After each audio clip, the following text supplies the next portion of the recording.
Oke, selamat semua. Sampai ketemu lagi. Enggak dong. Kita mulai di Selasa Berbagi hari ini. Di hari Selasa pastinya. Seperti biasa, saya nggak sendirian. Saya Joko Tabianus ditemani sama teman-teman yang luar biasa hari ini. Kita pastinya akan melakukan hal-hal yang luar biasa. Pastinya di Selasa Berbagi, kita mau berbagi kehidupan, berbagi Injil, dan berbagi kebaikan buat orang-orang sekitar kita. Ada Peter Chris, lalu ada Randy Chandradinata. Halo Ren, apa kabar Ren? Halo Bang Jo. Halo. Ada dua teman kita lagi yang luar biasa. Ada Pastor Brian dari Empower Indonesia, Pastor Brian Jakarta. Halo semua. Ya, jarang-jarang kita di sini ya, kan. Biasanya kita lihat di TikTok nih ya. Itu PLN ya? PLN itu ya? Empower Indonesia itu PLN tuh ya? Waduh, itu Beda. jelasnya seperti apa itu Iya. kalau gitu. Lalu juga ada Pastor Christopher Tapiheru. Halo, Pastor Christopher. Halo. Halo. Oke, semua selalu karena baik ya pastinya ya. Oke guys, sebelum mulai, kalau Pastor Christo mungkin pada tahu karena udah pernah mampir ke acara kita Selasa Berbagi.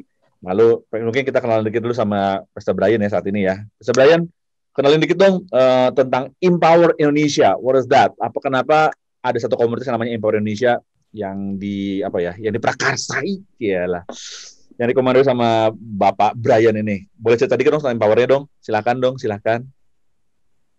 Yes, thank you semuanya guys udah ngundang gue hari ini di sini. Gue senang banget bisa bergabung.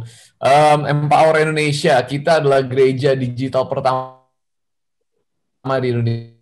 Dan kenapa kita bilang gereja digital? Karena gereja ini pun keluar dari masa pandemi ini, di mana kita melihat bahwa di season ini, di musim ini ada begitu banyak kesempatan untuk kita mengabarkan kebaikan Tuhan lewat dunia digital, lewat social media, Instagram, YouTube, Zoom, TikTok, dan lain-lain. Dan singkat cerita itu yang Tuhan taruh di hati gue sama Karen istri gue. Dan Juli lalu kita dari Bali pindah ke Jakarta dan kita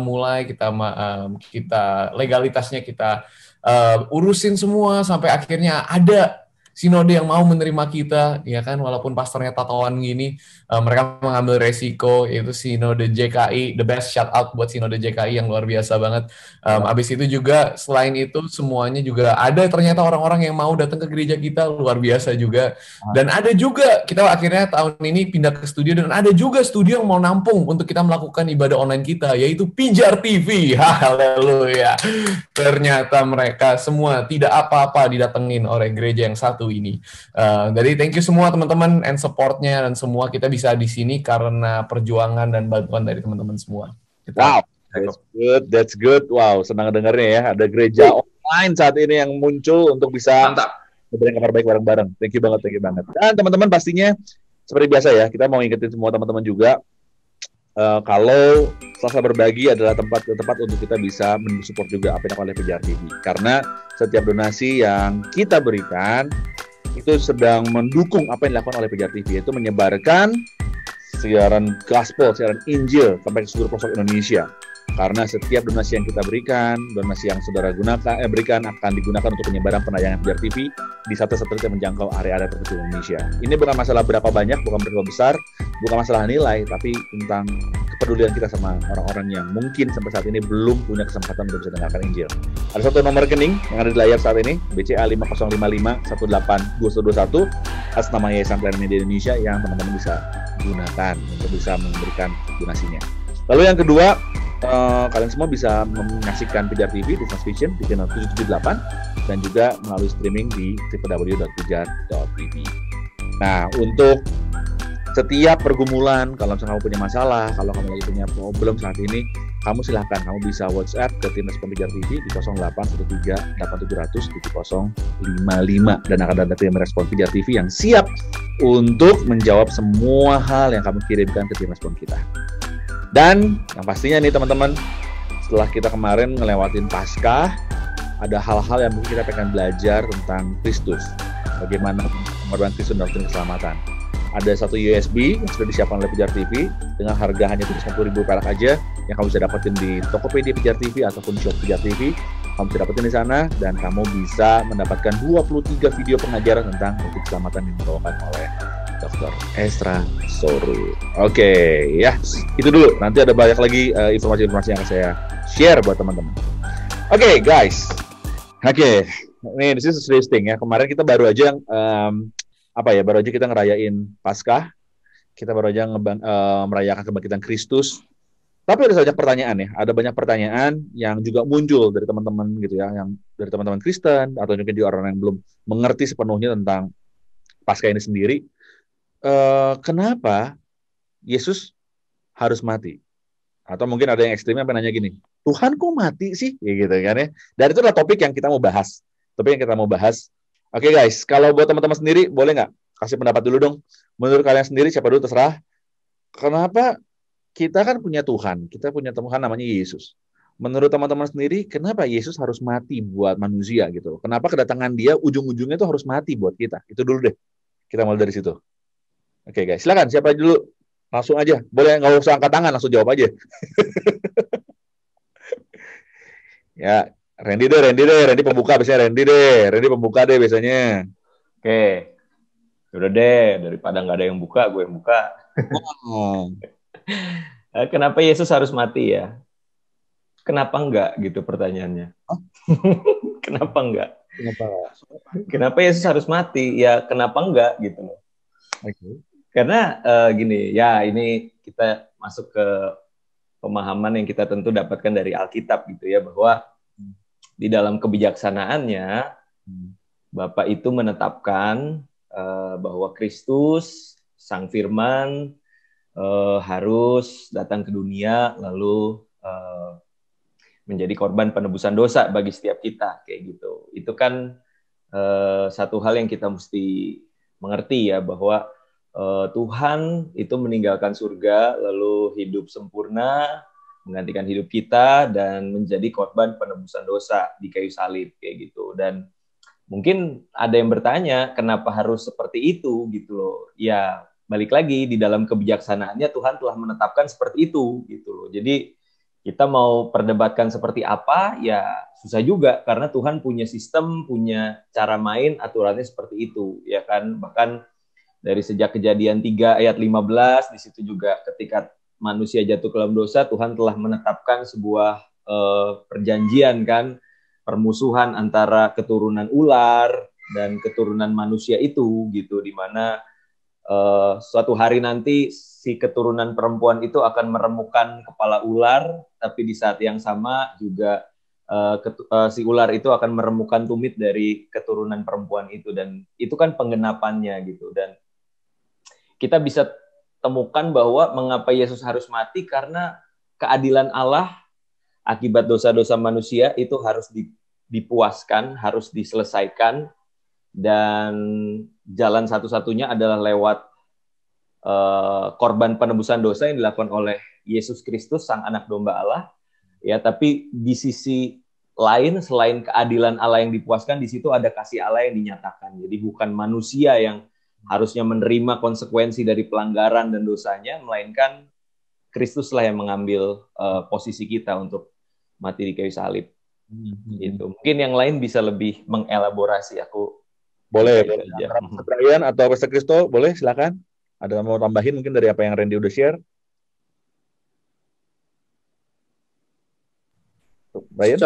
Secara tradisional dan ortodoks memang seperti itu ya, kita tahu. Maksudnya memang ada aturan main yang harus dipenuhi oleh yang membuatnya, yaitu Tuhan sendiri. Dan kita tahu dosa ada upahnya. Ya, ada upahnya, upah dosa itu maut. So harus ada yang mati memang untuk membayar dosa.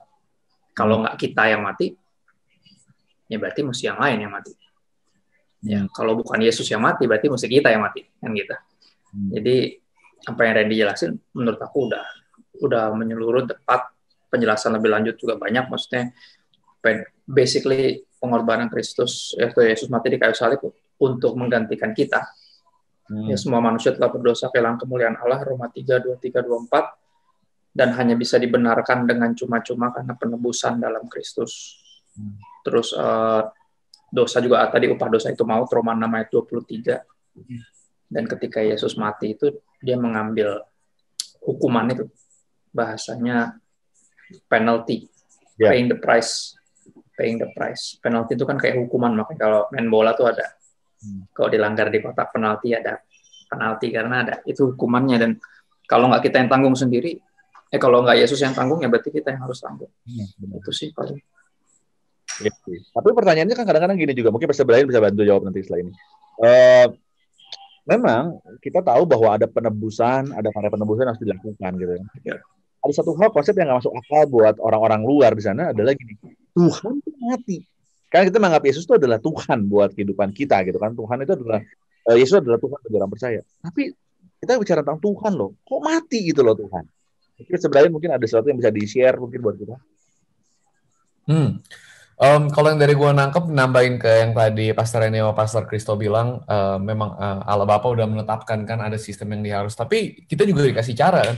Dari dulu yang gue nangkep bahwa orang Israel diberi cara bahwa untuk menebus dosa mereka, at least sementara, mereka bisa membayarkannya dengan korban bakaran, dengan upah dosa adalah maut. Nah, untuk biar mereka yang nggak kena mautnya, kalau mereka melakukan dosa, bangsa Israel dari dulu mempersembahkan nyawa binatang. Kalau dosanya kecil, kasih binatang kecil. Ya udah burung dara lah, gue nyolong, gue kasih burung dara. Kalau dosanya gede, ya mungkin gue selingkuh sama mantan orang kan, ya gue korbaninya kambing gitu. Kalau dosanya gede banget gitu kan, gue bunuh orang, mungkin kita harus kasihnya sapi, mungkin sapinya 3 gitu. Dan itu berjalan untuk beberapa saat, tapi terus-terusan manusia adalah dari zaman dulu sampai kapanpun manusia yang tidak sempurna, yang selalu kembali ke kesalahan yang sama. Dan akhirnya Tuhan pun mungkin setengah gregetan, setengah menyerah, dan Tuhan mungkin berpikir pada akhirnya kayaknya nggak bisa nih. Dan dia dalam kasihnya Yohanes 3:16, karena begitu besar kasih Allah kepada dunia, dia akhirnya mengaruniakan anaknya yang tunggal. Sampai-sampai akhirnya dibilang, udahlah ini darah semua nggak ada yang cukup, at least nggak bisa untuk selamanya. Mendingan gue sekali untuk selamanya, yaitu anak gue sendiri, gue kirim ke dunia untuk akhirnya bisa mati buat kita. Dan untuk sekali selamanya, satu korban yang cukup untuk appease, untuk menenangkan, untuk membayar upah dosa kita, darah Yesus dicurahkan dan dikorbankan untuk kita. Dan sekali untuk selama-lamanya, untuk semua manusia, semua dosa yang pernah dilakukan di masa lalu, di masa depan, yang kecil, yang besar, segala jenis, termasuk lu dan selingkuhan lu dan mantan lu juga, semua masalah yang lu punya itu, dan semua masalah yang gue punya dari dulu ditebus dan dimaafkan. Yang gue nangkep adalah itu adalah ekspresi cinta kasih Tuhan buat personally diri gue sendiri dan setiap dari kita. Dan I think itu adalah core dari iman kita, dari kepercayaan kita. At least buat gue, karena dan menurut gue ini penting banget hari ini kita ngomongin apa yang Yesus lakukan, karena kalau dari quick story dari gue sendiri, gue dari kecil tuh gede di gereja yang gue tahu tuh Allah Bapa, dia yang di atas sana, yang besar, yang menciptakan semuanya. Tapi yang gue ngerti dia dulu adalah Allah Bapa yang kayaknya dingin dan jauh dari kita, dan kesannya nunggu gue kalau gue berbuat salah, pengen gue dijitak gitu. Kayaknya nunggu gue berbuat salah. Gue juga tahu tuh Roh Kudus di gereja gue yang lama, yang geter-geter, yang sandal-sandal lama itu. Nah, itu gue tahu juga tuh yang bisa bikin orang jumpalitan.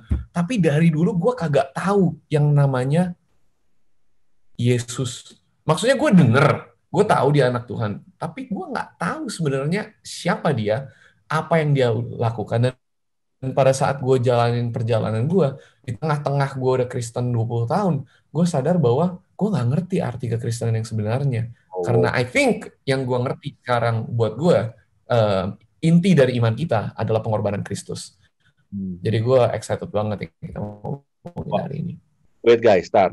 Gue ingat sesuatu nih, gara-gara Brian nih gue ngomong sesuatu. Karena gini, kita kan tidak orang Kristen nih, udah lama ya. Ada banyak yang nonton acara ini juga mungkin Kristen dari sejak lahir gitu kan. Kita jangan ngomong dulu sama orang Kristen yang baru tahu tentang Kristus nih. Tapi seringkali nih ngomongin tentang salib Yesus, tentang pengorbanan Yesus, itu tuh adalah hal yang sulit untuk dijelasin ketika ditanya sama seorang gitu loh. Kan karena itu katanya, ya itu menyangkut iman gue sih, jadi gimana ya gue jelasinnya. Tapi sebenarnya itu adalah cara untuk benar-benar kabur aja dari pertanyaan itu sendiri.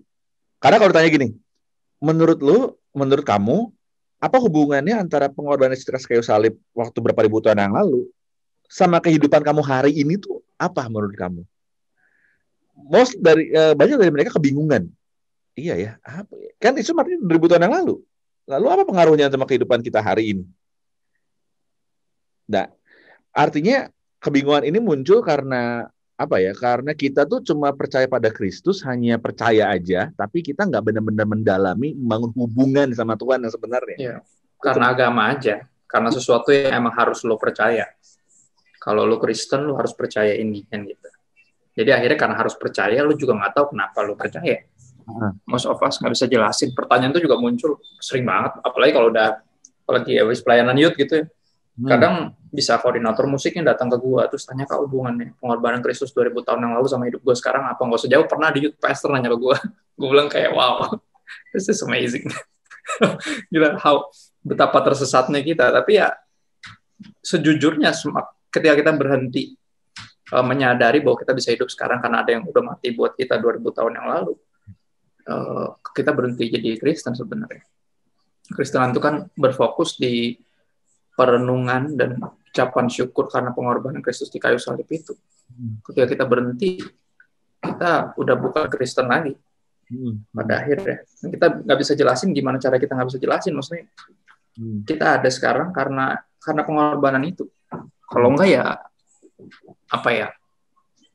Kalau Tuhan nggak pernah berjanji nggak akan menghabisi dunia dengan air bah seperti dulu lagi. Ketika Dia memberikan kasih karunia itu kan. Kasih karunia itu kan bentuknya walaupun digambarkan sebagai pelangi, tapi bentuk nyatanya itu pengorbanan Kristus sebenarnya. Ini kan itu kan persiapan doang tuh untuk sesuatu yang paling indah.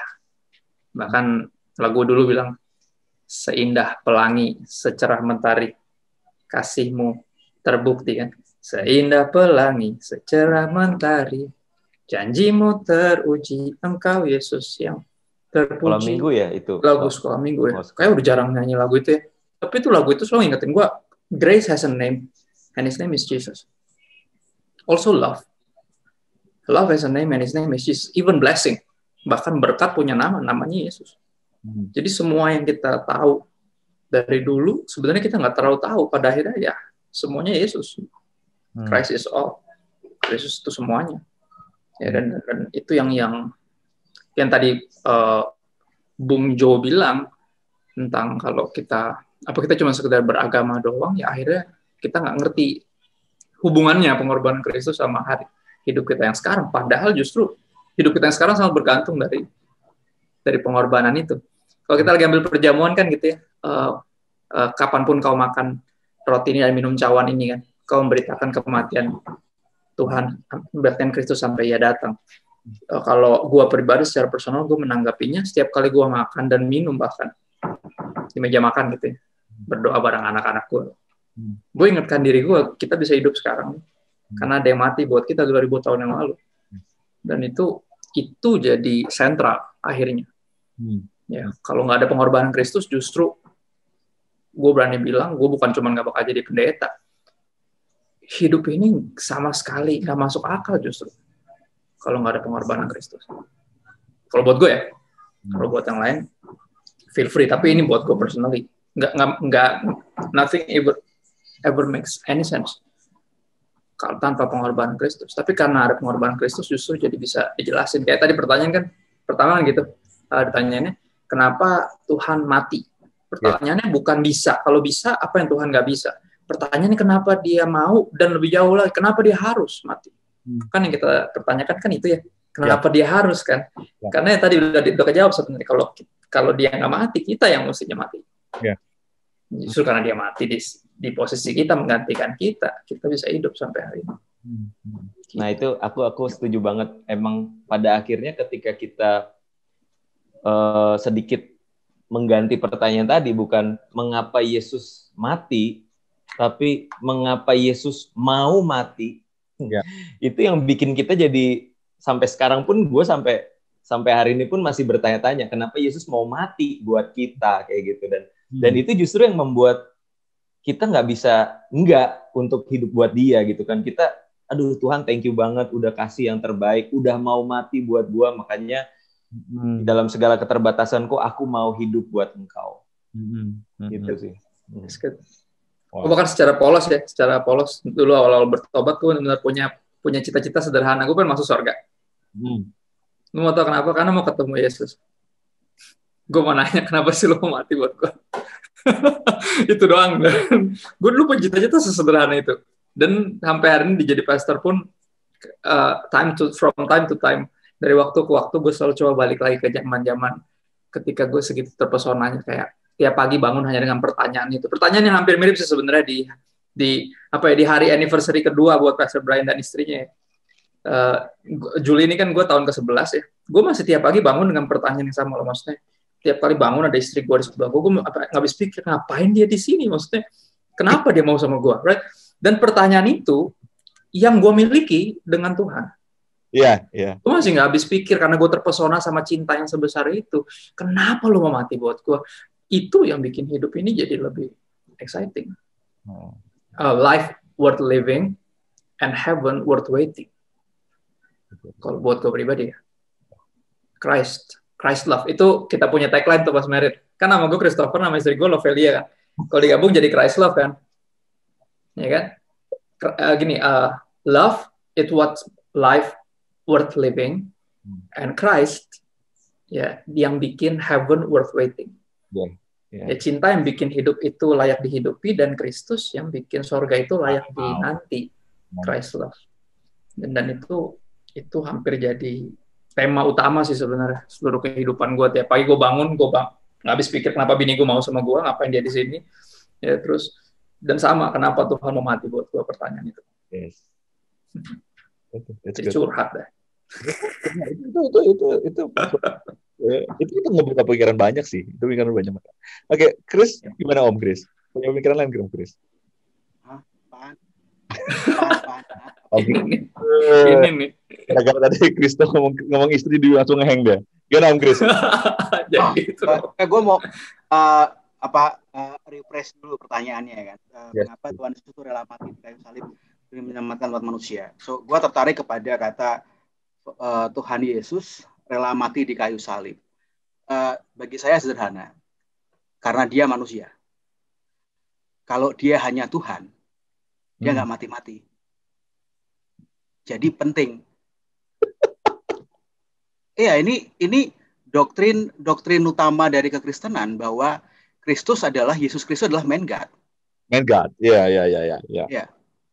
Kalau dia bukan manusia, dia tidak mati. Dan ini persoalan yang terus dipermasalahkan oleh orang-orang kan. Dia mati atau tidak? Ada orang mengatakan dialih rupakan, bukan dia. Iya. Bagi saya malah penting bahwa dia benar-benar mati di situ. Itu membuktikan bahwa dia manusia. Di situ dulu. Nanti mengapa dia harus mati itu kan? Tapi kenapa dia mati? Karena dia manusia. Untuk membuktikan bahwa dia pernah lahir manusia, Tuhan manusia yang masuk dalam sejarah menjadi Tuhan yang masuk dalam sejarah menjadi manusia, hadir di antara orang-orang. Saat itu si Eugene Peterson mengatakan dia masuk ke dalam menjadi tetangga kita, into our neighborhood. Itu kan real gitu kan. So kelahirannya real, kematiannya harus real. Nah, dia harus menderita, dia harus mati karena dia manusia. Dan kemudian dia bangkit, membuktikan dia adalah Tuhan. Jadi keseluruhan narasi dari kelahiran, kematian, dan kebangkitan kemudian kenaikannya membuktikan bahwa nature-nya Yesus Kristus itu, membuktikan teologi kita bahwa Kristus Yesus adalah manusia 100% dan Tuhan 100%. Nah, di situ kan. Dan kemudian ketika dia mati, kenapa dia mati? Itu untuk menggenapi semua yang diperkatakan. Last Supper itu akan menjadi sia-sia kalau dia tidak mati. Karena dia berkata tadi kan, inilah tubuhku, inilah darahku. Jadi bagianku tidak akan pernah berarti. Kesaksian kita nggak akan pernah berarti kalau Yesus tidak mati. Dan bagi saya, ketika saya merenungi ya di Sabtu Kudus kemarin, di Sabtu Sunyi, saya mengambil kesimpulan bahwa puncak itu, don't get me wrong ya, jangan tergesa untuk menghakimi.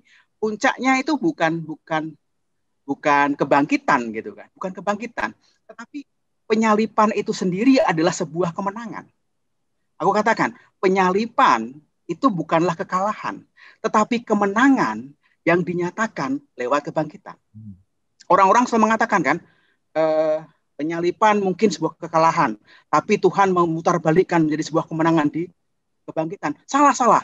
Justru ini yang diputarbalikkan oleh Tuhan, bahwa penyalipan itu kemenangan dan iblis tergocek. Ya kan, template dunia nih, kalau main Twitter kan sering ada template yang bikin orang kegocek itu kan. Template dunia adalah kalau lo mati lo kalah gitu kan. Template dunia gitu. Tapi surga mengatakan, weh, awas lo setan, kena lo ya kan. Penyalipan, kematian adalah kemenangan yang dinyatakan lewat kebangkitan. Nah, itu greget. Iblis cengoh. Gitu. Itu bagi saya seperti iya, tergocek itu bagi saya seperti itu. Dan gini, tadi pertanyaan berikutnya adalah apa hubungannya dengan kita? Itu 2000 tahun yang lalu gitu kan. So itu pertanyaan menarik sih. Jadi I think kemarin L yang kasih sedikit insight gitu kan, mengatakan hutang adalah dosa dan segala macamnya, bahwa kemudian hutang itu nggak bisa hanya dikatakan udah dengan berhenti berhutang. Ya, berhenti berhutang gitu kan. Nggak beres kan, mesti ada yang bayar. Sama kalau forgiveness itu kan juga sama seperti hutang. Dan menurut gua ketika kita memberikan pengampunan itu nyesek di kita. Iya. Iya kan? Itu nyesek di kita. Dan kurasa kalau kita bersalah dan kita tidak mendapatkan pengampunan, kita nggak akan bisa hidup sampai saat ini gitu kan. Bayangkan kalau kita senantiasa terbelenggu dengan kesalahan, lo hidup lo nggak akan nyenyak, sama kayak orang utang tadi itu kan. Tengah malam itu jangan-jangan nanti debt collector datang gitu kan, banyak sekali kredit online segala macam itu kan tengah malam digedor, woi bayar utang, woi bayar utang, itu hidup kan pas-pas. Gitu kan. Nah itu bagi saya hal yang sederhana bahwa Tuhan mengampuni kita. Dan pengampunan itu bikin nyesek gitu kan. Nah makanya harus sesuatu yang diambil alih oleh Tuhan tadi. Bagi orang yang bersalah tadi diambil oleh Tuhan tadi dalam bentuk kematian tadi itu, karena hutangnya udah jelas, upah dosa adalah maut, ya utangnya harus dibayarkan dengan kematian. Sesederhana itu sih menurut saya gitu kan. Sehingga kita bisa hidup sewajarnya kita hidup di di dunia yang sekarang ini. Apakah hanya bagi orang Kristen? Oh tidak, ini yang salah. Oh tidak, semua orang-orang yang di luar sana itu yang mungkin nggak percaya Yesus itu juga bisa hidup karena Yesus 2000 tahun lalu mati bagi umat manusia, bukan buat Kristen aja. Itu yang disadari. Nah, riskan kepada kita menjadi bagian daripada Kristus Yesus tadi lewat tubuh dan darahnya. Itu yang membuat kita beda. Wow. Rasa gitu deh, kebanyakan nanti. Mantap. Gue mau nambahin dikit dan reaksi ya, misalnya sebelum teman-teman di sini mungkin yang merasa kayak, wah gila, Kak Kris kok teologi banget sih. Tapi yang sebenarnya Kak Kris bilang itu terutama yang awal tuh benar banget, yang bilang kenapa Tuhan Yesus harus mati karena dia manusia. Karena balik lagi, menurut gue percakapan ini kadang orang mendengar ngomongin Tuhan Yesus mati, kayaknya klise banget. Padahal ini adalah the essence, tapi lucunya dalam perjalanan gue, untuk waktu yang sangat lama, gue kehilangan ini. Oke, gue nggak benar-benar sadar dan register gue dari percaya Tuhan ke sekolah minggu mungkin dari umur 12 tahun ya. 12 tahun gue mulai. Mungkin di umur gue 24 kali baru gue benar-benar register bahwa Tuhan Yesus tuh manusia. Kayak 2000 tahun yang lalu, kalau gue naik mesin waktu Doraemon, terus 2000 tahun lalu gue muncul, dia tuh ada gitu loh. Dia tuh nyata. Dia bukan fiksi dan iman. Berarti kayak gue bukan cuma mengerti dari iman, gue baca buku dan percaya, tapi ini adalah buku sejarah. Dan menurut gue justru di dalam gereja hari ini, Kristus itu tidak cukup dibicarakan. Kematian Kristus, kebangkitan Kristus, siapa Tuhan Yesus, apa yang sudah dilakukan buat kita. Menurut gue, ini pribadi gue yang gue temukan ya, itu sangat kurang dibicarakan. Gue sekolah Alkitab, mendapat kehormatan sekolah Alkitab bisa di Australia, di Hillsong, luar biasa, gereja yang luar biasa. Gue udah beberapa kali ikutin ibadah-ibadah gereja lain. Dan gue bisa bilang bahwa gereja kita di Indonesia itu nggak kalah keren sama sekali sama gereja di luar. Mau mulai dari praise and worship-nya, kita nggak kalah keren. Mau mulai dari kerajinannya, kita ada doa pagi jam 5 di luar negeri. Kalau gereja di luar negeri bikin keharusan doa pagi jam 5 untuk lu pelayanan, itu gereja bakal tutup, nggak ada yang mau. Jadi mau ke rohaniannya kita udah paling roh. Bahasa roh pun yang percaya bahasa roh, yang gereja yang menyalakan bahasa roh, kita udah paling keras bahasa rohnya. Udah dalam semua aspek pengajaran kita paling mantep, paling dalam. Menurut gua di Indonesia gereja-gereja kita lebih hebat dibanding gereja luar dalam berbagai hal. Tapi satu hal yang menurut gue kita perlu kuatkan dan kita kurang adalah di dalam gereja kita, kekurangan Kristus, kekurangan Yesus, kekurangan pengertian akan Dia, akan salibnya, kekurangan cinta kasihnya. Karena gue percaya bahwa kita akan hidup sesuai dengan apa yang kita percaya. What we believe will determine how we live. Dan kalau kita tidak mengerti siapa Kristus, apa yang Dia lakukan, bahwa Dia adalah manusia, beneran Tuhan yang jadi manusia, dan apa yang dilakukan buat kita, maka kita nggak bisa hidup seperti Kristus. Padahal yang gue percaya, inti dari iman kita atau inti dari agama kita bukanlah agamanya itu sendiri, tapi adalah mengikuti seseorang yang namanya Kristus. Gue yakin kita nggak bakal mati terus di depan pintu gerbang dia ada kayak bouncer dan lihat KTP lu apa, Kristen masuk, Katolik masuk, yang lain keluar. Nggak bakal. Agama kita nggak menyelamatkan, KTP kita nggak menyelamatkan. Tapi yang gue percaya kan menentukan kita masuk surga atau nggak adalah apakah kita percaya dengan Kristus, apakah kita tahu. Kita nggak bisa percaya apa yang kita nggak tahu. Apakah kita tahu tentang Dia, kita memahami dan kita percaya apa yang Dia lakukan untuk kita. Dan artinya itu juga lumayan menarik karena untuk 10 tahun yang lama, 10 tahun gue menjadi orang Kristen sekolah Alkitab, gue nggak mengerti siapa Kristus dan apa yang Dia lakukan. Dan gue bisa bilang karena gue nggak ngerti, mungkin gue nggak ikut Kristus. Dan gue nggak tahu dalam 10 tahun itu apakah gue benar-benar percaya Dia. Dan gue nggak tahu kalau gue mati dalam 10 tahun itu gue bakal kemana. Hari ini gue ngeliat balik, gue nggak tahu. Dan hari ini gue bisa ngeliat teman-teman gue yang punya agama yang berbeda. Pas gue di Bali, di Hillsong Bali, ada satu teman gue yang dari agama Hindu. Dia datang dari agama Hindu, dia menerima Tuhan Yesus, dia percaya Tuhan Yesus. Dia masih Hindu, tapi dia percaya Kristus, apa yang dilakukannya. Dia punya hubungan yang sungguh luar biasa dengan Roh Kudus, sungguh intim. Tapi dia masih Hindu. Gue nggak tahu kalau dia hari ini dipanggil Tuhan dia akan kemana. Gue nggak bisa cepat-cepat bilang dia bakal masuk surga atau masuk neraka.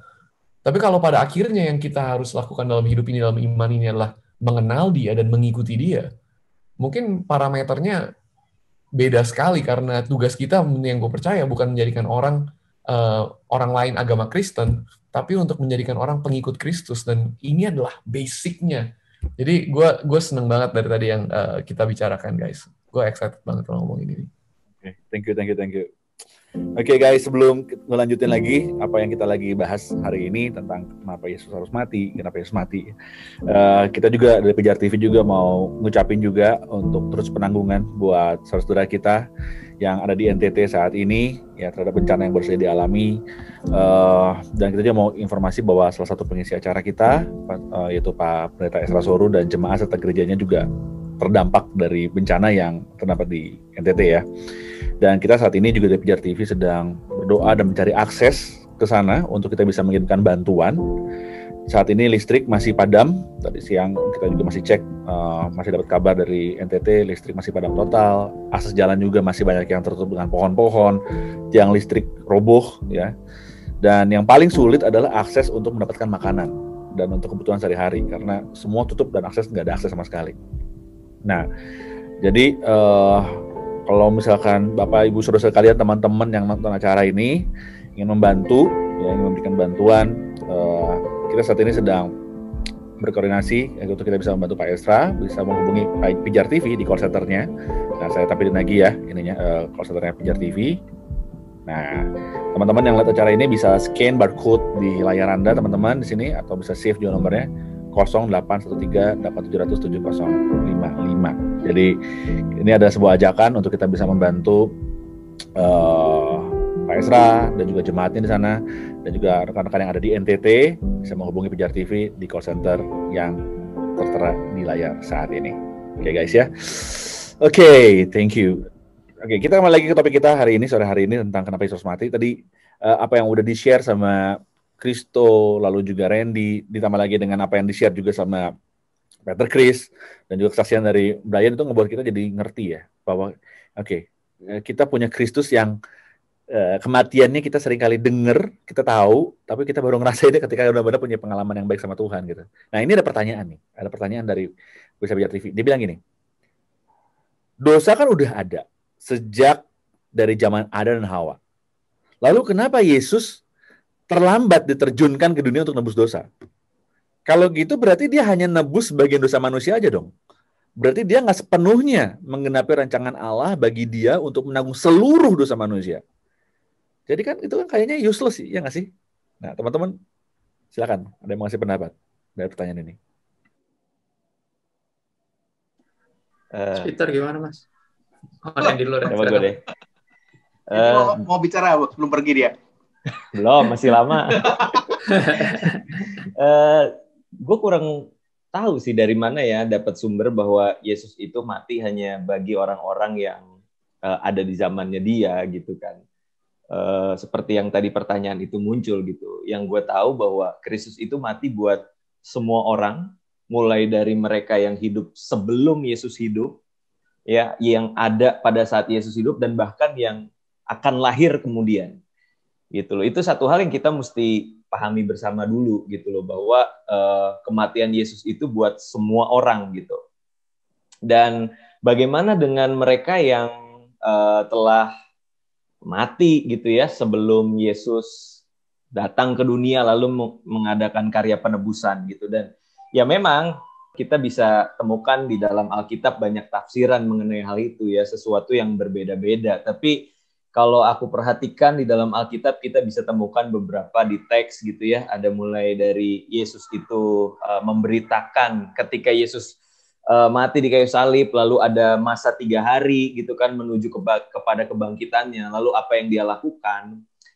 Di situ juga ada catatan, misalnya di 1 Petrus 3, ia memberitakan roh dalam penjara gitu kan. Terus di Efesus 4 ayat 8-10, dia yang naik ke atas, dia juga yang turun ke tempat yang paling bawah untuk membebaskan tawanan-tawanan kayak gitu.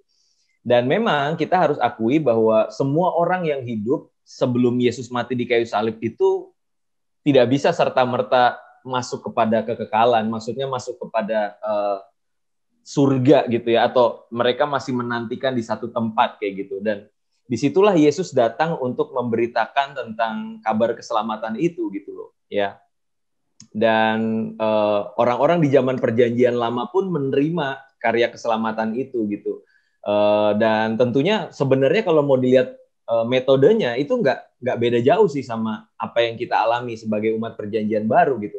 Bagaimana kita temukan di surat Roma bahwa termasuk Abraham sekalipun itu dibenarkan bukan ketika dia berbuat loh awalnya. Ya kalau kita baca di Roma 4 bahwa Abraham itu dibenarkan karena percayanya. Gitu loh. Dia percaya kepada janji Bapa, kepada apa yang Bapa katakan, barulah ketika dia percaya itu diperhitungkan sebagai kebenaran. Maka Abraham melakukan apa yang menjadi kehendak Bapa. Bukankah itu kurang lebih sama dengan apa yang kita lakukan sebagai umat perjanjian baru gitu loh. Kita menerima Kristus sebagai Tuhan dan Juru Selamat, baru perbuatan itu menyusul kemudian kayak gitu kan. Dan aku percaya mereka yang telah percaya kepada Bapa gitu ya di zaman perjanjian lama, mereka yang juga hidup sesuai dengan kehendaknya, bukan sekedar melakukan Taurat karena terpaksa, bukan karena sekedar beragama, tapi mereka juga mengasihi Tuhan, ya kita temukanlah banyak di orang-orang di perjanjian lama yang seperti itu. Memang dengan itu semua mereka nggak bisa masuk kepada perkenanan Tuhan gitu loh. Maka Yesus harus turun pula memberitakan itu, dan karya tebusannya juga berlaku buat mereka. Kayak gitu. Itu sih yang aku percaya gitu. Dan memang pada akhirnya akan menjadi pertanyaan yang masih misteri ya. Yesus 3 hari itu ngapain aja? Ya masing-masing bolehlah memberikan pendapatnya kayak gitu. Oke, teman-teman udah punya pendapat atau nambahin dari apa yang Randy udah share tadi? Silakan. Gue tambahin. Jadi gue tambahin gini. Kurasa jawabannya aku hanya menyempurnakan. Bukan aku, mau menambahkan. Siapakah diriku menyempurnakan, Pastor Randy? Boleh lah, Mas. Gue mau baca dari 1 Petrus 1 ayat 10. 1 Petrus 1 ayat 10. Keselamatan inilah yang diteliti dan diselidiki oleh para nabi, dan mereka meramalkan tentang berkat yang diberikan Allah kepadamu. Mereka menyelidiki bagaimana dan kapan hal itu terjadi, yang dimaksudkan oleh Roh Kristus yang ada dalam diri mereka. Pada waktu itu rohnya menubuatkan kepada mereka tentang penderitaan-penderitaan yang harus dialami oleh Kristus, dan tentang keagungannya yang akan menyusul sudah itu. Kepada nabi-nabi itu Allah memberitahukan bahwa apa yang mereka lakukan bukan untuk kepentingan mereka, melainkan untukmu, yakni hal-hal yang sekarang ini kalian dengar jelas dari pemberita kabar baik tentang Yesus Kristus. Jadi Ketika mereka percaya, tadi Pastor Randy mengatakan percaya kepada Tuhan, kepada janji-janji Allah, di dalamnya termasuk pengharapan dan iman kepada Kristus Yesus yang belum ada, ya, yang belum kata diterjunkan tuh kayak apa namanya, para troopers saja diterjunkan gitu. Itu yang bagi saya, bagaimana dengan orang-orang yang zaman dahulu gitu kan. Iman mereka kepada Allah beserta janji-janjinya. Dan Kristus Yesus ada dalam janji-janji itu. Kalau belum puas lagi, di Ibrani 11 yang panjang banget itu, ada begitu banyak pahlawan, daftar pahlawan iman yang karena iman mereka percaya kepada Tuhan. Yang di dalamnya ketika percaya kepada Tuhan, zaman dahulu ya seluruhnya, termasuk ketika tadi percaya kepada keselamatan yang akan datang, dan mereka menaruh harapan kepada keselamatan yang akan datang. Dan Tuhan itu kan infinite, gitu kan? Dia tidak tidak terbatas dengan waktu, ruang dan segala macamnya. Jadi ketika mereka berharap kepada yang akan datang, bagi mereka harapan itu, Kristus itu ada pada masa itu.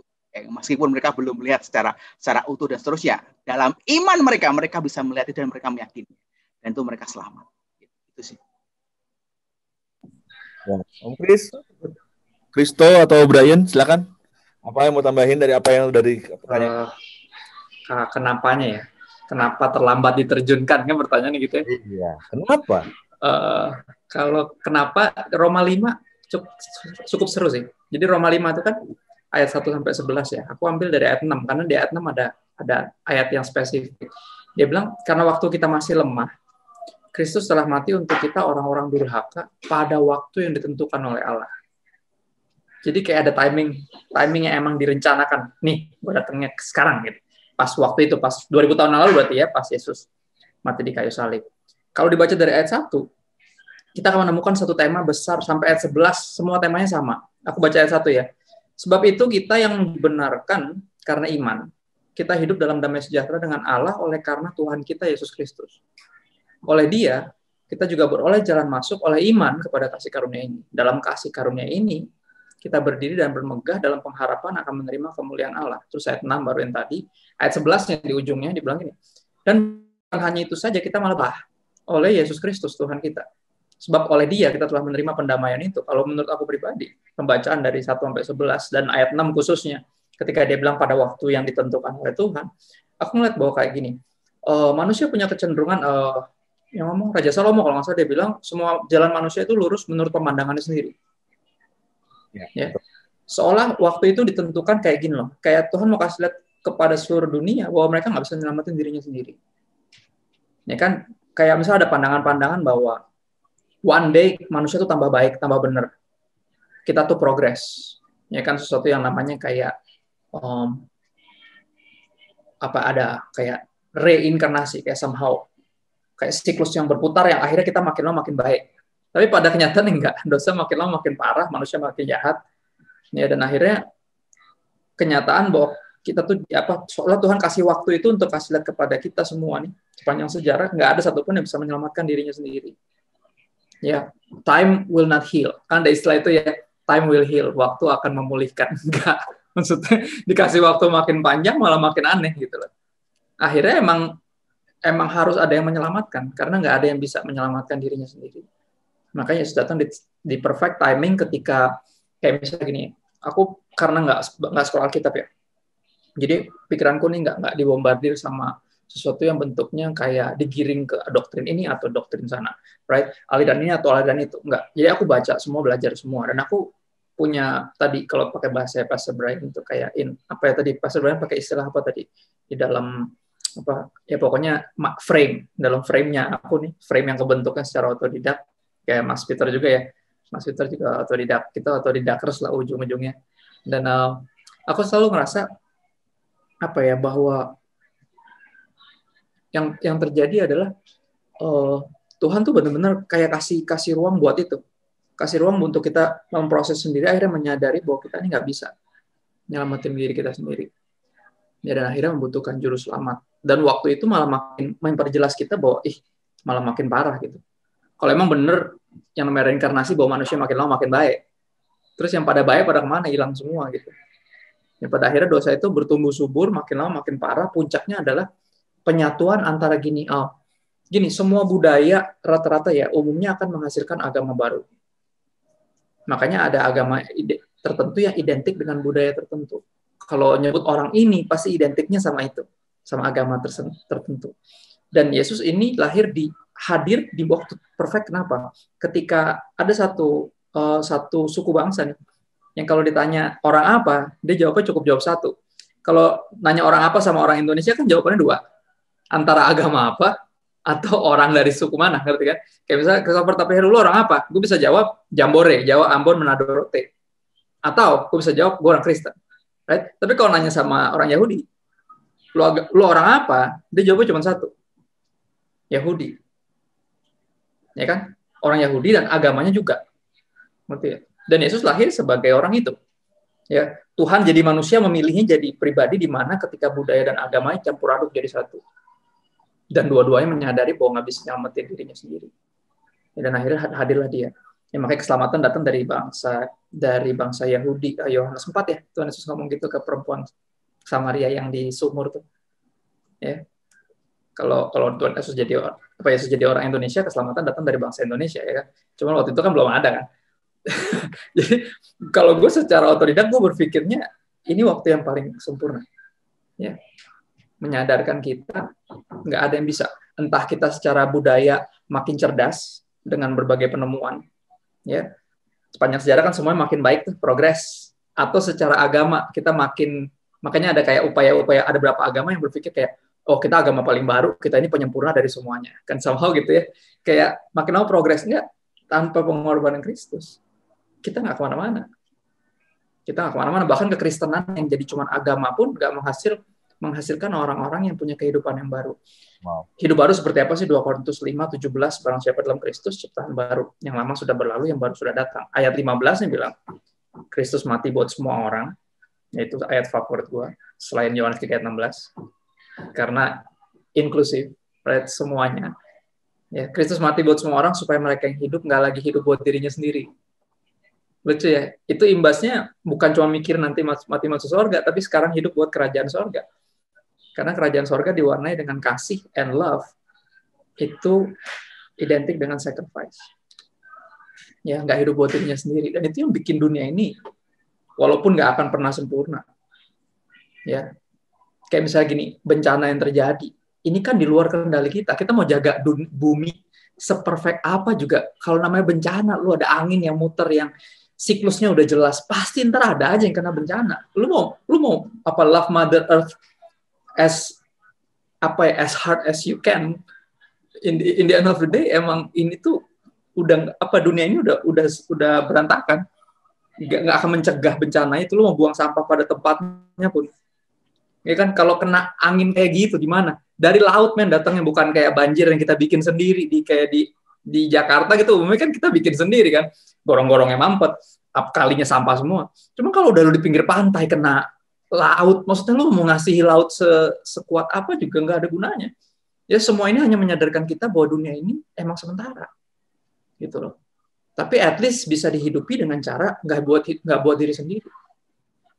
Ya, makanya ada kayak gini Selasa Berbagi. Makanya bahkan ketika kita lagi butuh juga dana untuk penginjilan di daerah misalnya, kita juga mikirin untuk yang terkena dampak dari bencana. Karena that's the beauty of salah satunya pengorbanan Kristus, biar kita nggak hidup buat diri kita sendiri lagi, tapi hidup buat Dia. Yeah. Ya, dan itu sih curhatan dari aku, pada akhirnya emang ditentukan itu untuk menyadarkan kita. Kita dikasih waktu dulu lah. Ya. Try to figure it out dengan penemuan, dengan kemajuan baik agama maupun budaya, akhirnya menyadari we need to save. Kita butuh juru selamat nih. Kayaknya kayak gini-gini aja nih. Siklus bolak-balik aja gitu. Gitu sih, Pak. Gila, lo otodidak tapi teologi lo kayaknya lebih mantap, doktrin lo lebih kenceng daripada gue yang udah ya enggak lah. Keren lo. Gue suka banget. Gue probably nambahin dikit lagi aja yang Randy bilang, balik ke pertanyaan yang awal yang si Joe tadi sempat tanya ya, tentang kalau Tuhan Yesus matinya terakhir dengan timing itu terus yang udah lewat gimana. Kayak yang Randy bilang tadi, Randy udah ngomongin secara teologinya. Kalau gue lebih simpel, kayak kita ada beberapa perspektif dan kita nggak tahu yang mana yang betul. Tapi I think yang lebih penting yang kita harus mengerti adalah kita harus berpikir dan sadar bahwa Jesus itu bukan plan B. At least itu yang gue percaya, bahwa Tuhan Yesus itu bukan karena manusia nggak bisa, ya udah deh mau nggak mau lah, ini ambil deh anak gue mau nggak mau gitu kan, kayak barang sisa dikasih. Mahal sih, tapi maksudnya ini tadinya gue mau buat gue tuh kata Tuhan, tapi gara-gara lu semua nggak ada yang bisa, udahlah gue relain anak gue. Tapi I don't think dari yang gue mengerti, kita lihat di Alkitab di 2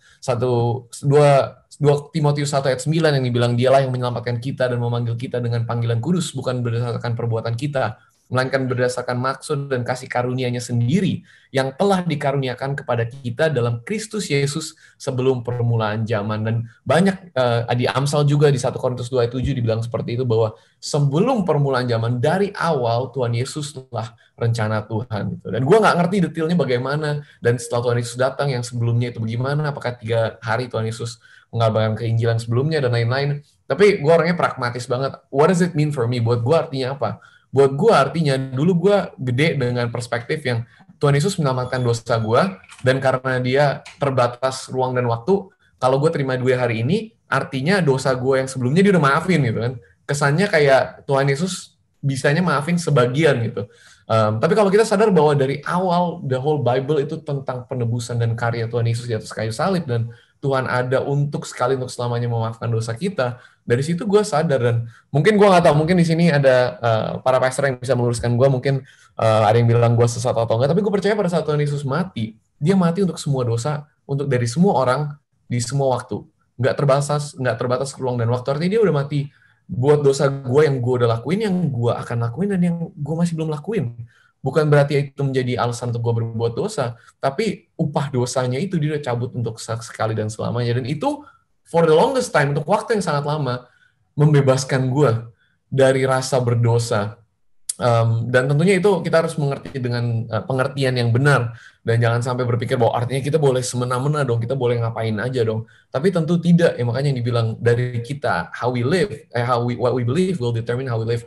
Sama seperti Abraham percaya, maka dia berlaku seperti itu. Makanya gue percaya kalau kita udah menerima Tuhan Yesus, kita udah diselamatkan once and for all. Dan pertanyaannya dari sana, now what? Dan disitulah gue sadar dalam perjalanan gue, kita nggak hidup untuk diselamatkan, kita nggak hidup untuk masuk surga satu hari. Surga itu bukan tujuan akhirnya, surga itu awalnya, keselamatan itu titik startnya itu. Dan itu merubah perspektif gue banget dari sana. Oke, thank you. Thank you, Pastor Brian. Nanti kalau kita ngomong sama Pastor Brian, pasti Pastor Brian akan bicara soal apa yang menjadi praktikalnya kayak gimana. Nah, ini ada pertanyaan nih. Ada banyak konsep kan yang udah kita bahas kan. Nah, kalau boleh gue mulai dari Pastor Brian, terus yang lain teman-teman boleh nambahin. Ini benar-benar realitanya kayak gimana nih? Karena dia ada nanya gini, Kak, dalam konteks bicarakan dan beritakan kematian dan kebangkitan Kristus, aku kadang suka kesel sih. Banyak orang-orang yang amazed dengan karya salib Kristus karena mereka merasa mereka berdosa kan. Contohnya orang-orang yang narkoba, pembunuh, yakin bahwa dirinya pendosa. Lalu mereka begitu menemukan Kristus bisa amazed banget dan benar-benar grateful dengan karya kasih Tuhan itu. Yang aku suka nggak bisa terima, Kak. Banyak orang yang udah merasa dirinya benar, hidupnya baik-baik, hidupnya sempurna, justru mereka yang susah untuk memahami bahwa mereka perlu karya Yesus yang menebus mereka buat mereka layak. Dan buatku, menginjil kepada orang-orang yang merasa benar ini lebih susah. Apakah kakak ada masukan nggak? Gimana cara kita kasih tahu ke orang-orang ini bahwa mereka perlu Kristus dan Kristus udah mati buat mereka loh. Jadi dari pertanyaan ini sebenarnya gini, lebih susah orang yang ngerasa hidupnya udah benar, mengakui bahwa dia butuh Tuhan penebus dalam hidupnya, lalu gimana kita bisa ngejangkau mereka dengan lebih efektif? Gimana Brian dulu deh? Wow, gue mau memperjelas tadi yang dibilang yang susah itu kepada orang yang hidupnya udah benar, dalam arti kata apakah mereka yang udah menerima Kristus dan udah percaya dan agamawi ceritanya, atau ke orang yang nggak terima Kristus, nggak kenal Tuhan, tapi mereka hidupnya baik-baik aja ya, gue nggak butuh Tuhan lah, gue hidupnya baik-baik aja. Yang mana tadi, Jo? Yang mana tuh? Yang kedua ya. Right, jadi mereka nggak kenal Tuhan, mungkin dari agama yang lain nggak kenal Tuhan, tapi menurut apa yang dia mengerti, dia tuh hidup baik, beramal, sama keluarga baik. Wow, yes, I think ini juga nggak terlalu jauh dengan kalau ngomongin itu ada dua hal yang gue pikirin. Pertama yang Tuhan Yesus bilang buat orang kaya akan lebih sulit untuk orang kaya masuk lubang itu, dan di situ gue ngerti bahwa at least pengertian gue adalah orang kaya bukan cuma orang kaya secara materi, tentunya materi juga, tapi juga orang yang merasa dirinya kaya dalam berbagai hal itu. Dan itu bener banget. Dan satu lagi gue kepikiran tentang the prodigal son, tentang anak yang hilang, yang si anak sulung ini. Tapi dalam kasus ini gue bisa, mungkin gue bisa bilang dalam perjalanan dan pengertian, dan gue ngelihat dalam perspektif banyak teman-teman gue, dalam hidup gue sendiri. Pertama-tama, sebaik-baiknya kita hidup, dan ini dari gue nih, di saat hidup gue pun yang kayaknya lagi paling baik dari luarnya, gue sadar bahwa tetap aja, gue gak bisa bilang untuk orang lain ya, mungkin ada benar-benar orang yang merasa hidupnya sempurna, tapi dalam hidup gue, pada saat hidup gue lagi di atas anginnya pun, semuanya baik-baik aja, dan ini tetap ada dari dalam diri gue, yang tahu bahwa gue adalah manusia yang buruk. Dan gue justru menutupi itu dengan cara gue berbuat baik, gitu kan. Kita punya bisnis, nyogok sana, nyogok sini, nipu sana, nipu sini, aduh udah dosa, ya udah, gue nih kasih untuk orang yang kurang mampu, nih 1/3 deh gue kasih, gitu kan. Gue bangun tempat-tempat agama, tempat sembahyang ibadah untuk semua 5 agama gue bangun gitu loh. Dan pada zaman dimana waktu gue belum mengenal Tuhan, disitulah gue mencoba berbuat kebaikan. Tapi tetap di dalam, tetap ada rasa yang kita tahu bahwa kita adalah orang yang tidak pantas, orang yang berdosa, karena tetap aja kita pasti ada dosanya. Dan betul, gue setuju itu lebih susahnya seperti apa. Itu lebih susah, tapi caranya bagaimana untuk orang-orang seperti itu, gue gak pernah merasa ada cara yang persis kayak ini adalah caranya masukin Tuhan Yesus ya. Tapi balik lagi, ini untuk menjawab pertanyaan orang yang nanya ya, bagi gue dari dulu gue selalu percaya bahwa Kristus itu tidak perlu diberitakan. Sebelum kalian post gue di akun-akun tertentu, maksud gue Kristus itu tidak perlu diberitakan karena gue sadar satu hal, orang tuh nggak percaya orang nggak peduli apa yang gue percaya. Sama kayak, sebenarnya kita peduli nggak sih apa yang orang lain percaya? Kalau kita tanya teman kita yang punya agama yang berbeda, kalau gue nanya kalian, jangan jujur, kalian peduli nggak percayain dia? Mungkin peduli, tapi gambaran besarnya kalian nggak peduli. Kita nggak peduli, manusia tidak peduli apa yang orang lain percaya. Tapi kalian peduli teman kalian kan? Kalian peduli hidupnya. Kalian peduli apa yang dialami. Dan yang gue temukan dari dalam hidup gue adalah cara mengabarkan Injil yang paling efektif adalah bukan kasih tahu orang apa yang kita percaya. Because people don't care, orang nggak peduli itu. Tapi ceritakan kepada orang-orang apa yang Tuhan udah lakukan melalui hidup kita. Dan disitulah yang gue sadar bahwa itu nggak masalah mau orang itu baik, mau orang itu buruk, mau orang itu hidupnya merasa sempurna atau apa. Tapi pada saat mereka mendengar bagaimana Tuhan baik di hidup gue dan dia merubah hidup gue, sedikit banyak pasti ada yang tersentuh di dalam hati mereka. Jadi kalau dari gue, mungkin sebatas itu yang gue temukan paling efektif untuk mengabarkan ke orang bahwa mereka, bahwa Tuhan tuh juga ada buat mereka dan mereka itu butuh Tuhan dari sana melalui kelemahan kita dan cerita kita. Mungkin yang lain bisa menambahkan lebih baik dan fasih. Silakan yang fasih. Dibilang yang fasih, gue jadi nggak berani. Iya, baru mau ngomong ada kata fasihnya itu loh, keganggu. Gue mau jawab jadi gitu. Nggak jadi deh, yang fasih aja kan. Coba aku sedikit ya. Memang sangat sulit sih bicara tentang kasih karunia, keselamatan yang kita peroleh karena pemberian gitu, kita sampaikan kepada orang-orang yang merasa tidak perlu kasih karunia gitu. Mereka merasa amal perbuatan baik gue rasanya cukup untuk membawa gue masuk surga gitu. Tapi di satu sisi memang rasanya ini PR buat kita semua gitu. Seberapa sih Injil itu sudah membuat kita sadar bahwa I am nothing without His grace gitu. Apakah ada sisa-sisa kesombongan yang masih ada di dalam diri gua dan itu bisa dirasain sama orang lain gitu, khususnya yang agamawi. Kalau begitu mereka kan bilang, ya lo sama aja sih sebenarnya sama gua, cuma lo bilangnya Yesus, grace gitu-gitu aja, tapi sombong sih tetap sombong. Lo merasa diri layak karena lo gitu. kita harus sampai satu titik di mana sadar betul-betul gitu, renungin terus. Emang manusia cenderungnya lupa sih, makanya 1 Korintus 15 kan Paulus bilang, aku mengingatkan kamu akan Injil gitu kan, bahwa Kristus mati, bangkit dari antara orang mati. Esensinya apa sih? Efesus 2 ayat 8 kan sampai 9, bahwa hanya oleh kasih karunia. Nah, itu episode yang berbeda, Mas Kris. Ya kan? Kamu diselamatkan karena kasih karunia oleh iman kepada Kristus, bukan hasil usahamu, tetapi pemberian Allah. Jangan ada orang yang memegahkan diri gitu loh. Tapi di satu titik kita masih sering kali ya ada kesombongan itu gitu loh. Kita masih merasa ya oke lah, saved by grace, tapi kan ada sedikit lah gitu loh. Ada lah jasa gua lah untuk at least gue merespon, itu kan udah satu prestasi gitu kan. Dan akhirnya itu bisa dirasakan oleh orang lain gitu loh. Ya, buat yang agamawi mereka akan merasa sama aja lu dengan gue, dan juga buat mereka yang berdosa, kita akan dipandang, lu mah yang suci, lu yang saleh, lu yang emang lebih baik dari gue gitu. Jadi sebenarnya buat gue sih, satu hal yang bisa kita usahakan adalah bagaimana kasih karunia itu menyadarkan kita bahwa we are nothing. Kita nggak bisa sombong di hadapan Tuhan dan siapapun gitu. Dan harusnya itu yang menjadi pembeda ya. Orang mungkin agamawi bilang, kok lu saleh, lu rajin ke gereja, lu rajin pelayanan. Tapi kok lu ngelihat orang yang hidupnya selengean, lu nggak yang dengan gampangnya bilang, masuk neraka lu. Lu mah udah nggak masuk hitungan.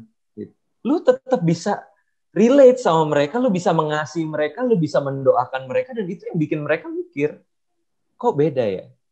Itu. Mungkin itu satu hal ya, selain kita tentu mendoakan mereka, kita juga bagaimana bisa menceritakan kasih Tuhan kepada mereka, tapi at least menurut gue yang bisa kita lakukan adalah bagaimana grace itu mengubah terlebih dahulu sikap hati kita sih. Betul. Gitu. Betul. Ini sama ini sih kalau dari gue ya. Kalau dari gue biasa masuk lewat gini. Biasanya orang semuanya cukup solid sampai satu titik mesti memaafkan. Buat gue, kalau udah sampai situ pasti paling masuk deh. Paling masuk. Ya almarhum Woka pernah ngomong, gue lupa siapa dia bilang to err is human but to forgive is divine. Bersalah itu manusiawi tapi memaafkan itu ilahi. Jadi selalu gue kalau udah sampai ke isu itu ya, karena gini, semua orang kan punya masalah ya, gue selalu nginjil mulai dari masalah aja yang kita miliki semua, dan akhirnya menyadarkan solusinya itu nggak ada di dalam diri kita sendiri, karena we are part of the problem, we cannot be the solution. Ya gue sepanjang menginjil selalu kayak gitu, mau panjang mau cepat waktunya, kayak misalnya lagi naik ojek online di mobilnya ke bandara, kadang gue selalu mulai dari masalah hidup aja. Semua orang punya masalah soalnya. Mau orang kaya, kayak mau orang nggak punya, kayak semua orang punya. Dan itu satu problem dari sana. Dari sana semua orang punya itu. Tadi kayak Pastor Brian bilang, orang nggak peduli apa yang kita percaya sampai mereka tahu seberapa besar kita peduli kan.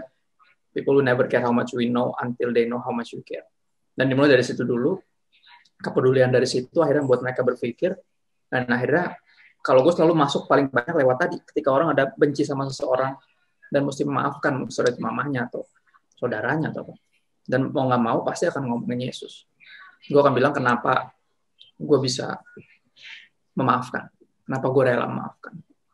Karena gue yang nggak layak diampunin aja diampunin. Jadi mau nggak mau akan ke situ. Dan dia juga mau nggak mau dengerin, karena kan dia juga pengen memaafkan kan. Dia tahu bahwa benci itu salah, dendam itu salah gitu loh. Apalagi balas. Dia tahu tuh, karena dia jadi pengen tahu kan, karena ada sesuatu yang dia butuhkan kan. Saya pengen juga dong bisa memaafkan. Apalagi ini mama saya sendiri yang melahirkan saya. Nah dari situ jadi nyimak dia. Benar kata Pastor Brian, harus ada selalu konektor. Kalau dia nggak ngerasa perlu, kita nggak akan bisa masuk mau lewat mana juga.